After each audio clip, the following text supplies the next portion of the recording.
Hi friends, welcome back to our YouTube channel mystery mystery finder. Finder. मैं हूं doctor देव। और मैं हूँ राजेश। फ्रेंड्स, आज का वीडियो है वो पाकिस्तान से। पाकिस्तान के एक मिनिस्टर है, उसने ये बोला है कि जब हम चांद यहाँ से देख सकते हैं तो वहां जाने की क्या जरूरत है।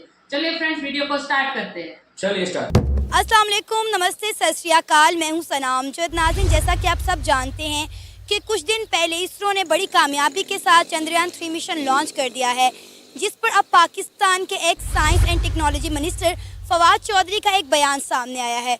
उन्होंने कहा है कि जब हम चांद को यहाँ से देख सकते हैं तो इतने पापड़ बेल कर चांद पर जाने की क्या ज़रूरत है।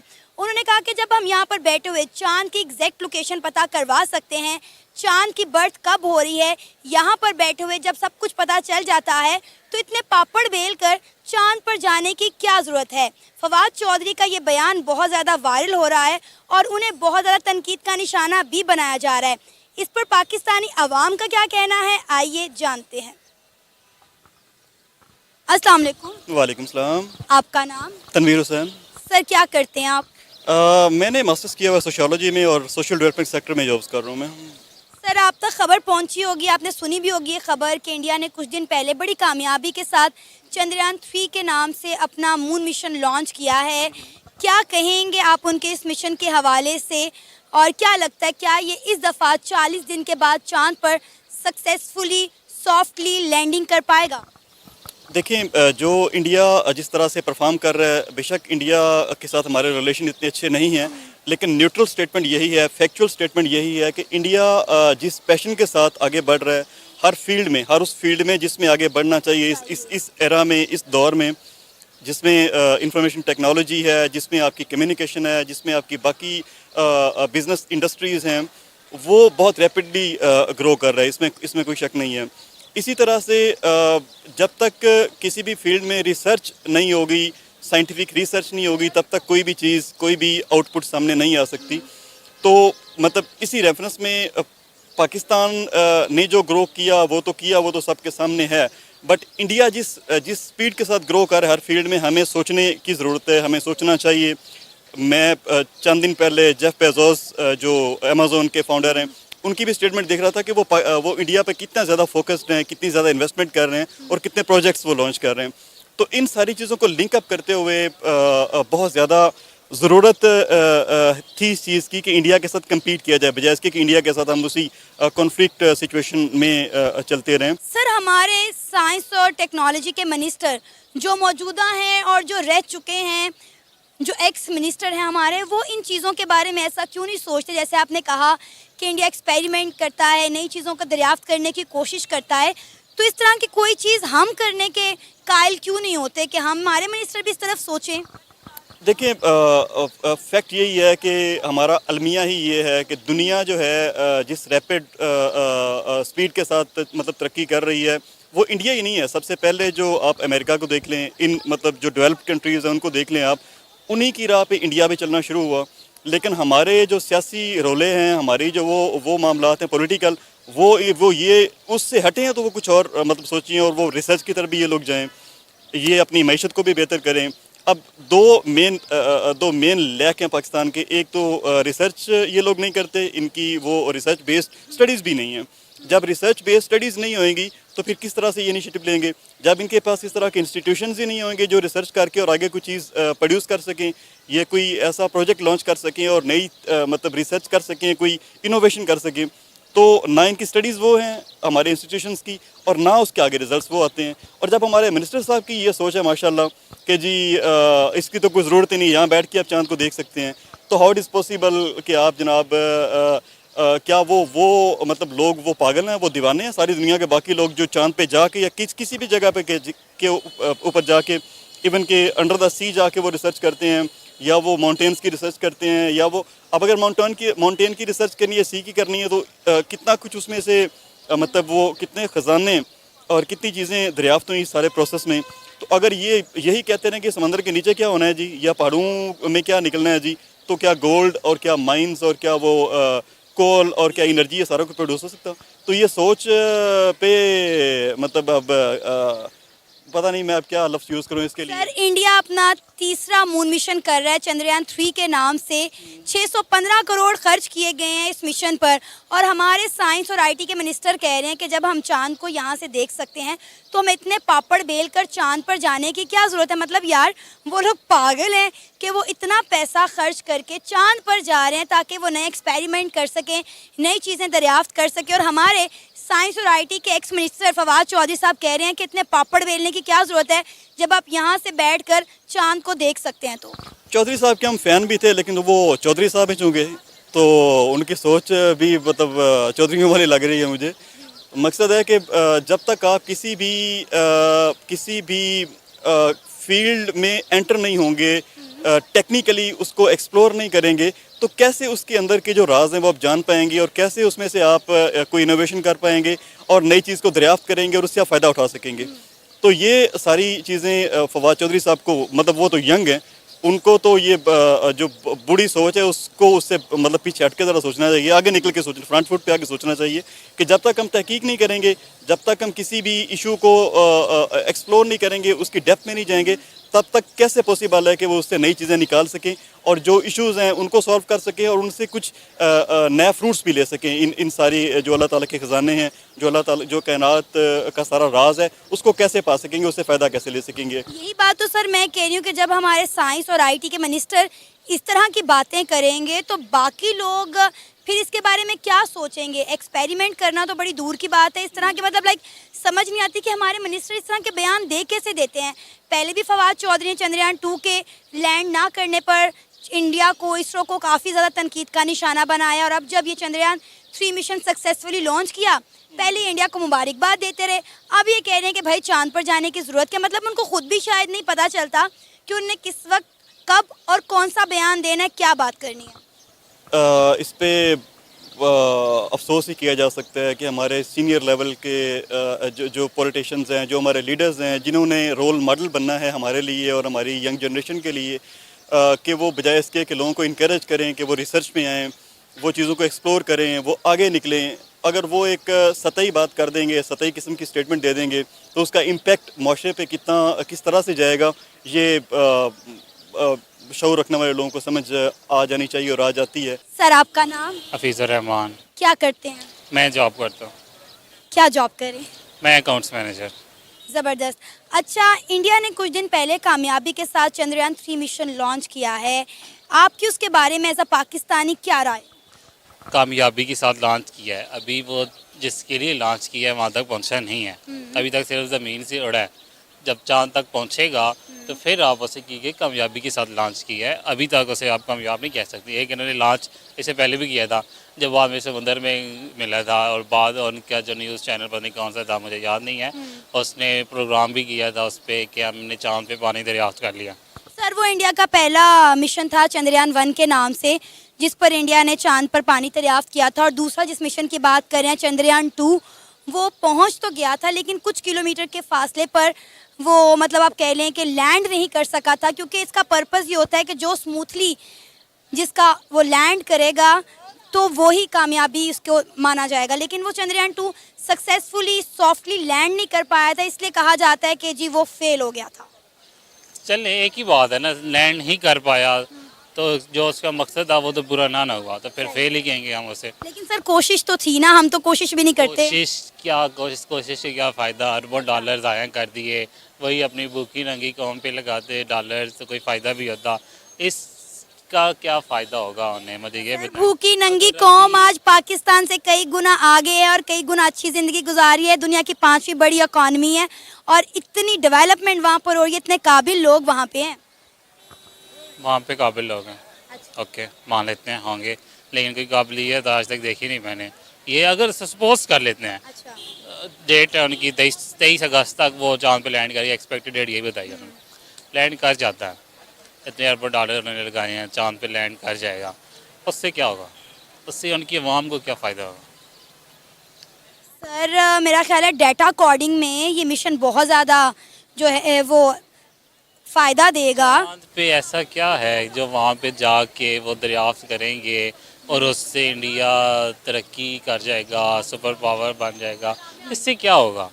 ये बस वो चांद पे दूसरे ममालिक को चले गए जो तरक्की याफ्ता है, उनके पास तो पैसा है, उन्होंने अवाम को सहूलतें दी हैं, वो पैसा यहाँ पे लगा के जा सकते हैं।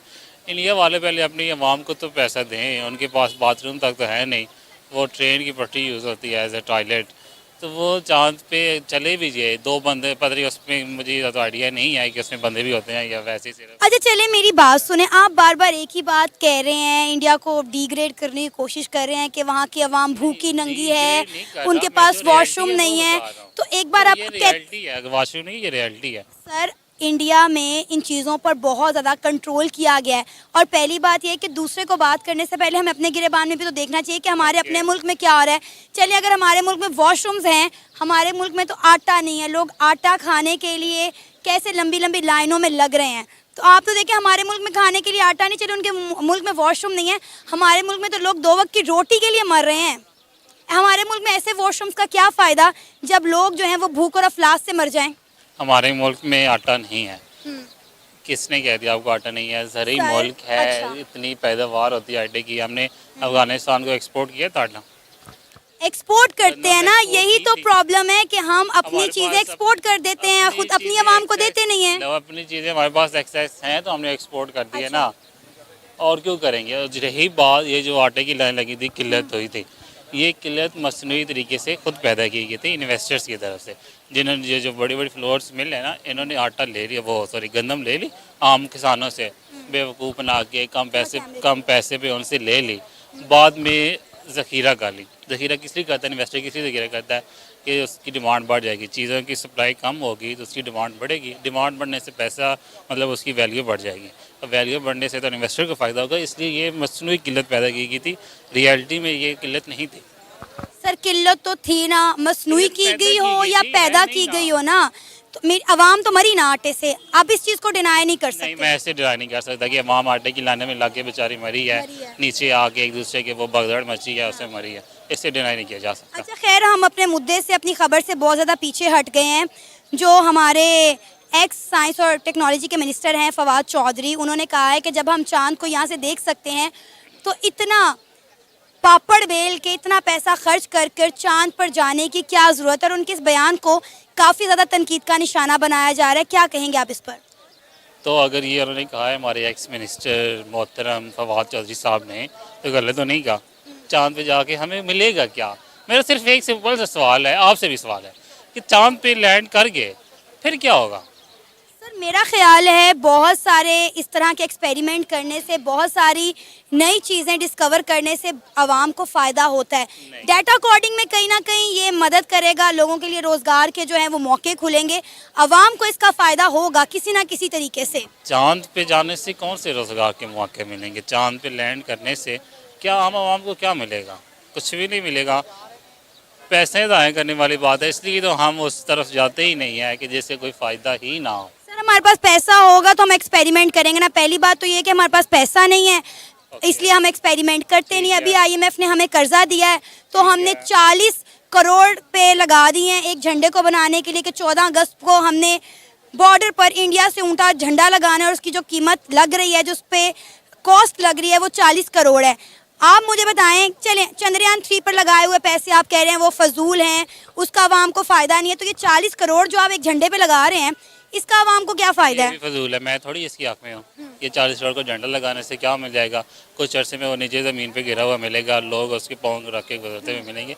ये भी फजूल है। हमारे हुक्मरानों की प्रायोरिटीज़ ही गलत हैं। ये सिंसियर अवाम के साथ होते तो हमें ये ज़रूरत पड़ती कि हम IMF के तल्ले में निकाले होते। इन्होंने आज तक अपनी आवाम के लिए कुछ किया हो आज तक, या इंडस्ट्री लगाई हो, इंडस्ट्रियलिस्ट को सहूलत दी हो, तो कुछ हो ना। इन्वेस्टर्स के लिए साजगार माहौल क्रिएट किए ही नहीं किया, इन्वेस्टमेंट नहीं आई। इन्वेस्टमेंट ही नहीं आएगी तो आम आवाम को क्या मिलेगा? हमारी प्रायोरिटीज़ गलत हैं, हुक्मरानों की प्रायोरिटीज़ गलत हैं। मैं इसको भी कंडेम करूँगा कि ये भी गलत कर रहे हैं, जो इंडिया ने किया वो भी किसी सूरत। सर इंडिया के साइंस और टेक्नोलॉजी के निज़ाम ने इंडिया की इकॉनमी को कितना बूस्ट दिलवाया है। आप अब पाकिस्तान में साइंस और IT का मुझे बता दें क्या स्कोप है? यहाँ पे कोई सॉफ्टवेयर इंजीनियर जॉब करने को तैयार नहीं। पहली बात तो यहाँ पे नौकरियाँ हैं नहीं, और जो नौकरियाँ मिलती, जितनी सैलरी हैं, सारे सॉफ्टवेयर इंजीनियर उठ के बाहर चलेंगे कि हम बाहर अमेरिका में, UK में, दुबई में जाके नौकरियाँ कर लें। ओके, अभी भी आप सॉफ्टवेयर हाउस के चक्कर लगाए ना। आपने कहा है कि सैलरियाँ नहीं हैं, सबसे ज़्यादा सैलरीज वो ले रहे थे सॉफ्टवेयर हाउस वाले। सबसे ज़्यादा पैसा पाकिस्तान में उनमें मिल रहा है, इवन किसी वालों से ज़्यादा पैसा उनको मिल रहा है, सॉफ्टवेयर वालों को। और इंडिया का आप कह रहे हैं कि आईटी में क्या, आईटी में ऐसा क्या बना लिया, कोई एक ऐप बताएं मुझे जो इंडिया की चल रही हो। वो ट्विटर, यूट्यूब, फेसबुक, लिंक्डइन हो गया सारा, ये किसका है? इंडिया ने बनाया हुआ। सर आप नहीं मानते कि इंडिया ने आईटी के निज़ाम में? मुझे ये समझ नहीं आता कि इंडिया आईटी में कोई एक मुझे प्रोडक्ट ही बता दे, आईटी प्रोडक्ट जो इंडिया का हो। सर यूपीआई डिजिटल ट्रांजैक्शन में इंडिया देखें आज कितना आगे निकला है। किसकी आप है? मुझे इंडिया ने बताएं। अपने अंदर ही रखी हुई है ना UPI, नहीं तो सर, इंडिया में डिफरेंट use होती है, कंट्रीज में भी different यूज हो रही countries में है। यूज नहीं हो रही, हो रही इंडिया है। के अलावा कहीं यूज नहीं हो रही यूपीआई। अब आप देखें कि डिजिटल करेंसी का पाकिस्तान में कोई स्कोप ही नहीं है, लोगों को पता ही नहीं डिजिटल करेंसी है क्या। तो डिजिटल करेंसी में यहाँ के वहाँ ने इन्वेस्टमेंट किए तो था, वो पता नहीं क्या क्या नाम था उसका, क्या कहते हैं डिजिटल करेंसी, वो सिक्के क्या कहेंगे उसे, मुझे तो नाम ही भूल गया। उल्टा नुकसान ही हुआ, हमने खुद इन्वेस्टमेंट की थी उसमें, हमें भी क्रिप्टो करेंसी, सॉरी, हमने खुद इन्वेस्टमेंट की थी, 1000 रुपये लगाए थे, हमें भी नुकसान हो गया। तो किसमें पैसे लगाए जिसमें होने ही नुकसान है। डिजिटल करेंसी खुद एक फेक थी, हाइप क्रिएट की गई थी, मसनूई मार्केट उसकी बनाई हुई थी, बाद में वो सारा लॉस हो गया उसका। एक एलन मस्क के ट्वीट से क्रिप्टो करेंसी की मार्केट खत्म हो गई। आपने कहा कि इंडिया ने आईटी के निज़ाम में क्या किया। Yes. आपने कहा कि उनकी कोई ऐप अपनी नहीं, मैंने आपको बताया यूपीआई जिसका पूरी दुनिया में चर्चे हो रहे हैं। UPI सिर्फ अच्छा इंडिया में अच्छा चल चलिए, रही वो है। इंडिया में चल रही है, बनाई तो है ना आपने अपने पाकिस्तान में कौन सी ऐप बनाई है? यूपीआई क्या चीज़ है मुझे थोड़ा सा बताएं। यूपीआई से क्या मतलब पेमेंट्स हो रही हैं? डिजिटल ट्रांजैक्शन होती है। आप मॉल्स पर वहाँ पे छाबड़ी वाला, रेड़ी वाला डिजिटल ट्रांजैक्शन करवाता है, आपको तो ये भी नहीं पता। हाँ, ऐसी ट्रांजैक्शन नहीं हो रही। इजी पैसा वाली वो क्या है? इजी पैसा भी वही चीज़ है, उससे भी पेमेंट्स हो रही हैं, सर, कैशलेस आप ही है वो भी। इजी पैसा को उसके साथ कंपेयर क्यों नहीं compare कर सकते? उससे भी दूसरा वही आपने, अच्छा payments सुने होती ना, है, easy आपने पैसा भी कहा वही कि है। इंडिया ने आईटी के निज़ाम में क्या किया। गूगल, माइक्रोसॉफ्ट, अडोब, नोकिया, इन तमाम के सीईओज इंडियन हैं, ट्विटर तक के भी। नोकिया का सीईओ इंडियन है, जो नोकिया कंपनी आजकल गूगल, माइक्रोसॉफ्ट, अडोब, चले गूगल, माइक्रोसॉफ्ट, अडोब, ट्विटर को भी नहीं मानते। गूगल का सीईओ इंडियन है, वो सुंदर पिचाई, आई थिंक वही है, इंडियन है। वो सिर्फ इंडिया में पैदा हुआ, उसकी क्या स्कूलिंग इंडिया में हुई है? वो इंडिया की यूनिवर्सिटी से पढ़ के गया, पढ़ा वो मेरा ख्याल है यूएसए से पढ़ा है, तो सिर्फ इंडिया में वो पैदा हुआ है। इसको आप ये नहीं कह सकते कि इससे इंडिया तरक्की कर गया। चलें, अगर आप मेरी किसी बात को भी मानना नहीं चाहते तो मैं मज़ीद आपके साथ बहस नहीं कर सकती, क्योंकि मैंने आपको काफ़ी हवाले दिए हैं, आपको काफ़ी फैक्ट एंड फिगर बताने की कोशिश की है, लेकिन आप कह रहे हैं कि भाई मेरा कान मेरा कान जो है चिट्टा है, तो फिर उसको चिट्टा ही रहने देते हैं। ओके, ठीक है, मैं मान ही नहीं सकता। आपने जो चीज़ बताई है वो किसी तरीके से कोई फिट आ ही नहीं रही कि उससे इंडिया ने पता नहीं क्या कर दिया। चलें, आप थोड़ा सा ना खुद से रिसर्च कीजिएगा। ओके, किस चीज़ पे रिसर्च करूँ? इंडिया की कामयाबी की क्या क्या वजह है, इंडिया दुनिया की 5वीं बड़ी इकॉनमी क्यों बन गया, थोड़ा सा आप इस पर रिसर्च कीजिएगा। चलिए, हो आप- सकता है मैं आपको सही से फैक्ट एंड फिगर्स ना बता पा रही हूँ, तो आप खुद से रिसर्च कीजिएगा, क्योंकि हो सकता है आप हुब्बुल वतनी में इतने डूबे हुए हैं कि आप ऑन कैमरा ऐसी बातें नहीं करना चाहते। ग्लोबल वतन होना चाहिए, अपने पाकिस्तान जिस देश में रह रहे हो ना, उसका ही खैर खा होना चाहिए, किसी दूसरे की नहीं। आपने इंडिया को 5वीं बड़ी इकॉनमी बताया, अभी सुबह यहीं का किसी यूट्यूबर ने अपने वो चैनल का थंबनेल लगाया हुआ था कि इंडिया दूसरी बड़ी इकॉनमी बन गई है। किस पे मतलब भरोसा करें? आप पे भरोसा करो या वो उस दूसरे यूट्यूबर पे भरोसा करो? चलिए, आप रिसर्च कीजिएगा खुद से, ताकि आप सही अपनी आंखों पे भरोसा कर सकें। मैं खुद रिसर्च करूँगा तो फिर मैं उसके अंदाजा लगाऊँ कि इंडिया कितनी बड़ी इकॉनमी बन गई है। क्या नाम है आपका? मेरा नाम है राना उमैर। कैश बेटी। क्या करते हैं आप? मैं फ्रीलांसर एज अ फ्रीलांसर काम कर रहा हूँ। और आप? मैं फ्रीलांसर हूँ, 6 सेमेस्टर आईटी का स्टूडेंट हूँ। सर, आपको पता होगा इंडिया ने कुछ ही दिन पहले चंद्रयान 3 मिशन लॉन्च किया है कामयाबी के साथ, और उस पर हमारे पाकिस्तान के एक साइंस और टेक्नोलॉजी के मिनिस्टर फवाद चौधरी ने एक स्टेटमेंट दिया। उन्होंने कहा है कि जब हम यहाँ से चांद को देख सकते हैं तो इतने पापड़ बेल कर चांद पर जाने की क्या ज़रूरत है। क्या कहेंगे आप इस पर? क्या इंडिया ने कोई गलत स्टेप लिया? इतने सारे पैसे लगा के 615 करोड़ उन्होंने लगाया इस मिशन के ऊपर, और हमारे जो मिनिस्टर हैं साइंस और टेक्नोलॉजी के, एक्स मिनिस्टर, वो कह रहे हैं कि जी इतने पापड़ बेलना गलत है जब हम चांद को यहाँ से देख सकते हैं। बेसिकली बात यह है कि जब गलत बंदे आगे आ जाते हैं ना, जिनको आईटी के बारे में या जिनको साइंस के बारे में पता ही नहीं है, वो जब हमें लीड करें तो फिर यही चीज़ होनी है ना। फिर वो ये बात करेंगे तो फिर बेसिकली हमारे मुल्क के लिए जो हमारी बेइज्जती है, सिंपल सी बात ये है। अगर आप इनकी बात सुने ना, इन्होंने बात बिल्कुल सही की। आप फवाद चौधरी का बैकग्राउंड देखें ना, ये शख्स वजारत के पीछे पार्टियां मुसलसल चेंज करके है। ये मुशर्रफ के साथ भी था, पीपीपीआई ने पीपीपी को छोड़ के पीटीआई के वजारत के लिए पीटीआई में भी आ गया था। ये वजीर साइंस एंड टेक्नोलॉजी भी गया फवाद चौधरी पिछले एरा में, और जब पीटीआई टूटी है तो इसने वजारत छोड़ दी। ये मतलब कि फवाद चौधरी है ना, बेसिकली कोई कैलिबर का बंदा ही नहीं। आप इसकी स्टेटमेंट को कंसीडर ही ना करें, फजूल आदमी है। आप इंडिया को इस तरह कह रहे हैं IT hub of the world है, मतलब कि हमसे 100 साल आ गया, आप इंडिया से कंपेरिजन कोई नहीं। हमारा बात ही नहीं करना बनता इंडिया के हवाले से। फवाद चौधरी लेकिन सर कुछ पाकिस्तानी कह रहे हैं कि इंडिया ने IT में ऐसा किया ही क्या है जो हम इंडिया को माने। अभी आपसे पहले मैंने एक बंदे से बात की है और वो कह रहा है कि जी मैं तो नहीं मानता कि इंडिया IT में आ गया, ये इंडिया कोई बहुत बड़ी इकॉनमी है। तो मुझे ये बताएं कि इंडिया ने IT में क्या किया है, इंडिया ने ऐसा क्या कर दिया है कि इंडिया इतना आगे निकल गया। वो कह रहे हैं मैं मानने को तैयार ही नहीं हूँ।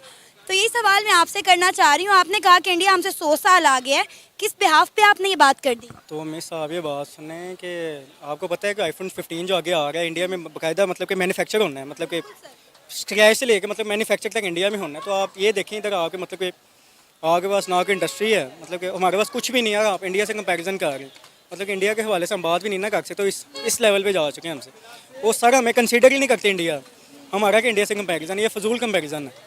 सर आप पाकिस्तान में साइंस और टेक्नोलॉजी का निज़ाम देख लें, मुझे बताएं कि कितने लोग सेटिस्फाइड हैं। साइंस का तो हमारे डिपार्टमेंट यहाँ पे खाली पड़े हुए हैं, बच्चे स्पेस साइंस के डिपार्टमेंट में पढ़ाई के लिए जाते ही नहीं हैं। चलें मिस स्पेस साइंस का तो मुझे कुछ नहीं पता, लेकिन मुझे IT का पता है। हम 6 सेमेस्टर के स्टूडेंट हैं, हमें इंटर्नशिप का ही नहीं पता। हमें जो पढ़ा रहे हैं मतलब कि यूनिवर्सिटीज़ में, वो उनको कुछ भी नहीं पता मतलब कि टेक्नोलॉजी का ना, वो मतलब कि ब्लैक बोर्ड पे प्रोग्रामिंग करवा रहे हैं, पेपर पे आप प्रोग्रामिंग के पेपर ले रहे हैं। तो इस हवाले से कोई बात ही नहीं ना हो सकती। वो तो फिक्स स्पेस साइंस है, आगे प्रोग्रामिंग करवाने के मतलब के टूल्स एंड टेक्निक्स ही नहीं है। सर 4 साल से इंडिया के साइंसदान लगे हुए हैं, 615 करोड़ का उन्होंने खर्चा किया है इस मून मिशन पे, और हमारे साइंस और टेक्नोलॉजी के एक्स मिनिस्टर कह रहे हैं कि इतने पापड़ बेलने की क्या ज़रूरत है जब हम चांद को यहाँ बैठ के देख सकते हैं। जब हमारे मिनिस्टर इस तरह के बयानात देंगे तो हमारे ये इदारे किस तरह से तरक्की करेंगे? चलें मिस ये देखें ना, अगर आप फवाद चौधरी को ही ले लें, मतलब ये 10 साल से शख्स वजारतों में आप देख लें, किसी एक वजारत में इसने काम नहीं किया। वज़ीर साइंस एंड टेक्नोलॉजी गए पिछले एरा में, आप इसका काम देख लें, कुछ भी नहीं। आप उसी हिसाब से इसके स्टेटमेंट को कंसीडर करें ना। फजूल आदमी, इसने फजूल बात कर दी है, बस इग्नोर करें। कभी ये इंडिया की तारीफ़ें करता है, इंडिया को मुबारकबादें देता है कि भाई आपको चंद्रयान 3 की मुबारकबाद हो। कभी आप कहते हैं कि जी जब हम यहाँ से बैठ के चांद की एग्जैक्ट लोकेशन देख सकते हैं। यकीन करें पूरी दुनिया मजाक उड़ा रही है कि पाकिस्तान के साइंस और टेक्नोलॉजी के मिनिस्टर किस तरह की बातें कर रहे हैं। नहीं मिस बिल्कुल इसी तरह है, काबिल मतलब कि काबिल तकदीर बात और काबिल अफसोस भी है किसी हद तक। आप क्या कहेंगे इस सारे मामले पे? कि आपको भी लगता है कि इंडिया के जो साइंटिस्ट हैं उन्होंने 615 करोड़ ज़ाया कर दिए हैं, 4 साल की मेहनत ज़ाया उनकी हो गई? मिस बिल्कुल नहीं ज़ाया, मतलब कि आप देख लें, मतलब कि आप ये देख लें, आपको डॉक्टर कदीर और उनके हैं थे मतलब कि जिन्होंने एटम बॉम्ब बनाया था, उनका नाम था डॉक्टर अब्दुल सलाम। मतलब कि उन्होंने मतलब कि उनको प्रेसिडेंट बना दिया था अपनी स्टेट का। और आप डॉक्टर अब्दुल कदीर का आखिर देखें ना, मतलब कि किन हालों में अपनी उन्होंने ज़िंदगी मतलब कि ज़ाया की है। तो आप एक कंपैरिजन कर लें इंडिया और पाकिस्तान में कितना फ़र्क है। और उनकी डेमोक्रेसी मतलब कि दुनिया में नंबर 1 कंसीडर की जा रही है, और आपके यहाँ कानून ही कोई नहीं है। आप इसी हिसाब से देख लें इंडिया हमसे किस मतलब कि कितना आगे, मतलब कि जहाँ पे जमहूरियत नहीं है वहाँ पे तलीम की कदर भी नहीं होगी। आप ये देख लें फिर फवाद चौधरी कैसे स्टेटमेंट आना बनता है, मतलब कि आपको कंसीडर करना चाहिए वो कि सही बात कर रहे हैं। ये था हमारा आज का प्रोग्राम। आपने जानी पाकिस्तानी अवाम की राय। उम्मीद है आपको आज का हमारा ये प्रोग्राम पसंद आया। Thank you Sana for this video. और जैसे आपके देश में आपके जो मिनिस्टर जैसे लोग होंगे तो देश का तो ये बेड़ा गर्क होने ही वाला है, ये पक्का है।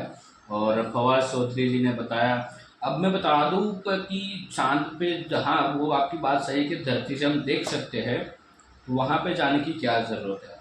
तो समंदर भी है आपके कराची में, बंदरगाह है कराची में बहुत बड़ा समुद्र के किनारे, ठीक है। अब समुद्र तो आप समुद्र में ना भी सकते हो ना, तो जा क्यों रहे? तो चांद ये मैं एक शॉर्टकट में आपको शॉर्ट में समझाया कि चांद पे हमें जाने की क्या ज़रूरत है। देखो पहली बात है चांद पे जाएंगे, वहाँ पे यदि हमारा मिशन सक्सेसफुल हुआ तो इंडिया को मतलब कि इसरो को और प्रोजेक्ट मिलेगा और अलग अलग कंट्री से। तो उससे क्या होगा, उससे बेनिफिट होगा इसरो को पैसा मिलेगा वहाँ से दूसरे के प्रोजेक्ट रन करेंगे। तो जैसे कि आपके पाकिस्तानी जब कुछ भी आपको सैटेलाइट भी लॉन्च करनी है तो आपको जैसे दूसरे कंट्री के पास डिपेंड रहना पड़ता है ना, तो इंडिया को नहीं रहना पड़ता, इंडिया खुद करता है। बात आई समझ में? अब समझ में आए हम चांद पर क्यों जा रहे हैं? वहाँ पे जाके हमें पानी की खोज करनी है, ठीक है। हाँ वहाँ पे रिसर्च करेंगे और और रिसर्च सक्सेसफुल होगा तो उससे और कोई नया मिशन आएगा। बात आई समझ में? अभी भी नहीं आई समझ में? वो खास करके वो उसका अकाउंट मैनेजर, वो उसका ब्लू टी शर्ट वाला जो चश्मे वाला था, सॉरी, उसके ऊपर तो मेरे को बहुत, बट ऐसा नहीं कि मैं इंडियन हूँ इसलिए मेरे को उसके ऊपर गुस्सा है। अरे वो पाकिस्तान के लिए भी खराबी बोल रहा था और ना, वो उसको कुछ मानने को रेडी नहीं था। अरे नेगेटिव बंदा था। हाँ। उनको मतलब पहली बात है उसको अकाउंट मैनेजर बनाया किसने? यार अकाउंट मैनेजर को पता नहीं है इंडिया में यूपीआई से पेमेंट ट्रांजेक्शन क्यों हो रही है, क्यों कर रहा है इंडिया। मैं आपको एक सिंपल वे में बता दूं, आप यदि कोई भी आपके वहाँ पे बैंक का कोई डेबिट कार्ड यूज़ कर रहे हो या क्रेडिट कार्ड, तो क्रेडिट कार्ड तो नहीं होगा उसके पास, आई थिंक सो, बट मैं बोल देता हूँ कि कार्ड के ऊपर एक लिखा होता है मास्टर कार्ड और वीज़ा कार्ड। तो ये दोनों अमेरिकन कंपनी है, मास्टर एंड वीज़ा। और एक दूसरा आता है रुपे, जो अभी पाकिस्तान में कभी लॉन्च नहीं होगा। तो रुपे जो कंपनी है ना वो इंडिया की है, और रुपे कंपनी का ही एक पेमेंट प्रोसीजर है, वो है यूपीआई। और भारत में UPI RuPay payment procedure debit card में भी लग रहा है और अब क्रेडिट कार्ड में भी आ रहा है, और वो फ्रांस में लॉन्च हो चुका है यूपीआई, ठीक है। और यूपीआई से हम क्या करते हैं, जैसे कि मेरे को बाहर जाना है, कुछ शॉपिंग करना है, तो मेरे को साथ में पैसे ले, मेरे पास मोबाइल होगा, मोबाइल में ऐप में जाकर डायरेक्ट एक क्यूआर कोड होगा, स्कैन करके पेमेंट कर दूँ, एट ए टाइम पेमेंट जो मर्चेंट होगा उसके अकाउंट में एट ए टाइम चला जाएगा पैसा। एट ए टाइम मतलब सेकंड में, बात आई समझ जहाँ। तो उससे फायदा देश की गवर्नमेंट को होता है। वो कैसे होता है, जैसे कि आप कैश से बिजनेस करोगे तो आप ब्लैक मनी रख सकते हो, लेकिन आपका सारा पेमेंट प्रोसीजर है वो ऑनलाइन ट्रांजैक्शन हो रहा है, एक अकाउंट से ट्रांजैक्शन हो रहा है, तो उसका सारा डेटा किसके पास रहेगा? गवर्नमेंट के पास, ताकि टैक्स भी गवर्नमेंट आप चोरी ना कर सको। उससे देश को फायदा है। क्या फायदा होगा? देश की आर्थिक जो स्थिति होती है ना, जो पाकिस्तान की अभी खत्म हो चुकी है, और वो खत्म इसलिए होगी कि आपके वहाँ पे अकाउंट मैनेजर ही ऐसे हैं। तो देश में एक क्राइसिस आने वाला था अकाउंट मैनेजर। यार मेरा तो हंसी आ रही है। जो न्यूज एंकर थी वो भी कंटाल चुकी थी उससे कि इसको ज़्यादा कुछ सुनने के कोई मतलब नहीं, क्योंकि उसको नेगेटिव ही बोलना है। और बात रही वहाँ के एक्स मिनिस्टर की, तो उसने जब चंद्रयान 2 हमारा लॉन्च हुआ था और उसमें हम निष्फल हुए थे, हमारा मिशन इनकम्प्लीट हुआ था, मतलब वहाँ पे हम लैंड नहीं कर पाए थे हमारा चंद्रयान 2, तो उस पर उसने बहुत मजाक उड़ाया था। अब हम तीसरी बार जा रहे हैं, उसमें हम सक्सेस होंगे, फिर क्या बोलोगे? फिर इंडिया कुछ और कर देगा, यार ये तो मैंने ऐसे ही बोल दिया है, ये तो क्योंकि आप दोगले तो हो ही। वो वहाँ के सर्वे मिनिस्टर दोगले, उसने क्या कब क्या बोला कुछ नहीं पता। अब और वीडियो जाके देखो पाकिस्तान के। तो ये हालत है यार, ऐसे लोग होंगे तो आपके देश की हालत यही होगी। और दूसरी बात कि वो मेरे को तो वो सस्ते वाला है ना बैटरी, वो बैटरी का दिमाग से निकल ही नहीं रहा है। वो बोल रहा है कि इंडिया में टॉयलेट नहीं। एक बार आके तो देख भाई, उसको इंडिया विजिट करा, एक बार आके तो देख। और इंडियन पब्लिक ट्रेन की अरे हमारी ट्रेन की पटरी भी तो सूंघ ले, तेरा तो मतलब दिमाग जो है ना वो मतलब हैप्पी हो जाएगा। आपकी ट्रेन देख ले, रेलवे आपकी, पहले रेलवे तो देख लो। वहाँ पे फिर बात करो, फिर कभी किसी देश पे कमेंट करो जब आप उस बात के लिए श्योर। उसको वो भी नहीं पता कि इंडिया में अभी क्या हालत है, अभी इंडिया कितना आगे निकल गया। और साइंस और टेक्नोलॉजी का उसने बताया इंडिया ने किया क्या। अरे भाई यही यूपीआई किसने किया? और जब ये चंद्रयान लॉन्च हुआ है तो उसमें सॉफ्टवेयर की तो ज़रूरत हुई होगी ना, ऐसे ही तो लॉन्च नहीं हो जाता ऑटोमेटिकली। तो वो इंडिया ही बनाएगा ना, आपके देश के पास तो हम देने नहीं आए कि भाई पाकिस्तान से हमको IT एक्सपर्ट भेज दो, हमें चंद्रयान 3 लॉन्च करना आए कोई। फिर दोस्तों ये वीडियो और बातें तो मेरे पास बहुत है इसके लिए, बट लेकिन वीडियो लंबा हो जाएगा। और तो आपको इस वीडियो के बारे में क्या राय है वो अपना कमेंट में लिखकर ज़रूर बताइए। और वीडियो खास करके लाइक एंड शेयर करें। हाँ, वीडियो अच्छा लगा तो लाइक और शेयर जरूर कीजिए। चैनल पर नए हैं तो चैनल को सब्सक्राइब करना ना भूलिए। मिलते हैं अगले नेक्स्ट वीडियो में, तब तक के लिए जय हिंद, जय भारत। जय भारत।